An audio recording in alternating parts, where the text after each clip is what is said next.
Hello বন্ধুরা, welcome to my YouTube channel. তোমাদের সবাইকে আমি আমার এই ছোট্ট ইউটিউব চ্যানেলে স্বাগত জানাচ্ছি। আজকে আমাদের যে প্রথম প্রশ্ন সেটা হলো কি, ভারতের জাতীয় প্রাণী কোনটি?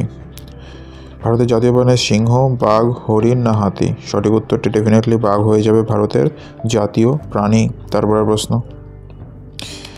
ভারতের জাতীয় পাখি কোনটি? ভারতের জাতীয় পাখি কাক, ময়ূর, বাজ পাখি না কোকিল? ময়ূর হলো গিয়ে ভারতের জাতীয় পাখি। তারপরের প্রশ্ন, ভারতের জাতীয় জলজ প্রাণী কোনটি? জলে থাকে ভারতের জাতীয় জলজ প্রাণী Ganga dolphin.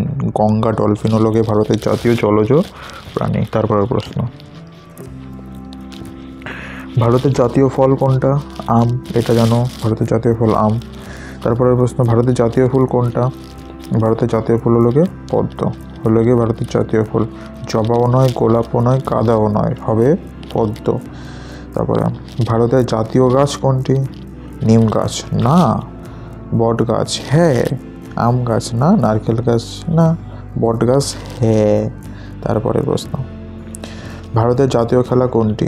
Cricket, football, hockey না ব্যাডমিন্টন? হকি হলো গিয়ে ভারতের জাতীয় খেলা।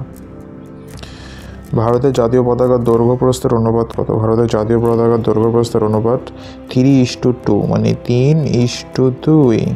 তারপরে, ভারতের জাতীয় সঙ্গীত কে লিখেছিলেন? ভারতের জাতীয় সঙ্গীত কে লিখেছিলেন? বঙ্কিমচন্দ্র চট্টোপাধ্যায়। সঠিক উত্তর নয়। সুভাষচন্দ্র বসু। সঠিক উত্তর নয়। শরৎচন্দ্র চট্টোপাধ্যায়। সঠিক উত্তর নয়। রবীন্দ্রনাথ ঠাকুর। সঠিক উত্তর হ্যাঁ। তারপরের প্রশ্ন, লাস্ট প্রশ্ন, ভারতের জাতীয় গীত কোনটি? জানো, জনগণ মন অধিনায়, বন্দে মাতরম, হ্যাঁ, সারেগামাপা, জয় হো, এটা নয়। তাহলে ভারতের জাতীয় গীত যেটা, সেটা হলো গিয়ে বন্দে মাতরম। ঠিক আছে, আজকের জন্য এটুকুই। সবাই ভালো থাকবে, সুস্থ থাকবে। দেখা হবে নেক্সট ভিডিওতে। জয় হিন্দ, বন্দে মাতরম।